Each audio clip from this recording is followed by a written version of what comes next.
पश्चिम विदर्भामध्ये गौरी गणपती उत्सवाची लगबग। काल आगमनाच्या नंतर घरोघरी, आज गौराईला पंचपक्वान्नांचा नैवेद्य।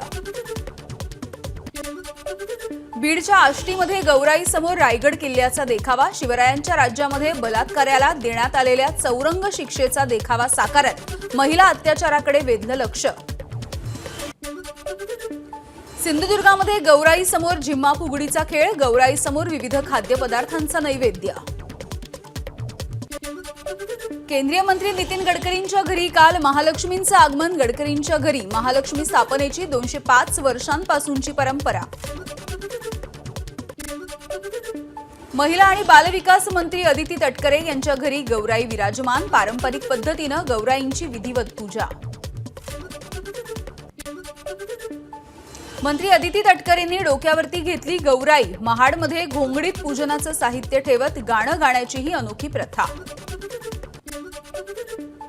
मुख्यमंत्री एकनाथ शिंदेंनी उद्योगपती मुकेश अंबानींच्या घरी जाऊन घेतलं बाप्पांचं दर्शन। काल रात्री उशिरा अंबानींच्या अँटिलिया या निवासस्थानी जाऊन घेतलं दर्शन। मुंबई काँग्रेसच्या खासदार वर्षा गायकवाड यांनी लालबागच्या राजाचंही घेतलं दर्शन। आरबीआय गव्हर्नर शक्तिकांत दास यांनी लालबागच्या राजाचं दर्शन घेतलं। बाप्पाकडे काही मागायचं नसतं, फक्त आशीर्वाद घ्यायचे असतात। दर्शनाच्या नंतर शक्तिकांत दास यांची प्रतिक्रिया।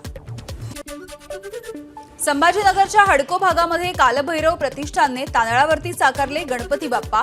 जगातली सर्वात लहान गणेश मूर्ती म्हणून वर्ल्ड बुक ऑफ रेकॉर्डमध्ये नोंद। कुर्ला कामगारनगर गणपती मंडळाचा भारतीय खेळाडूंचं कौतुक करणारा देखावा। ऑलिम्पिक आणि क्रिकेटमध्ये भारतानं केलेल्या उल्लेखनीय कामगिरीचा गणरायाच्या समोर देखावा। पुण्यामधल्या कोथरूड परिसरामधल्या गांधी भवन इथल्या अबनॉर्मल होम या मानवीय संशोधन संस्थेकडून गणेशोत्सव अनोख्या पद्धतीनं साजरा। ऑलिम्पिकमध्ये भारतानं मिळवलेल्या यशाचा मुलांनी साकारला देखावा।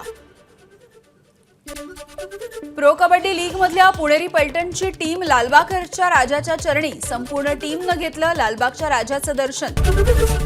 एबीपी माझा, उघडा डोळे बघा नीट।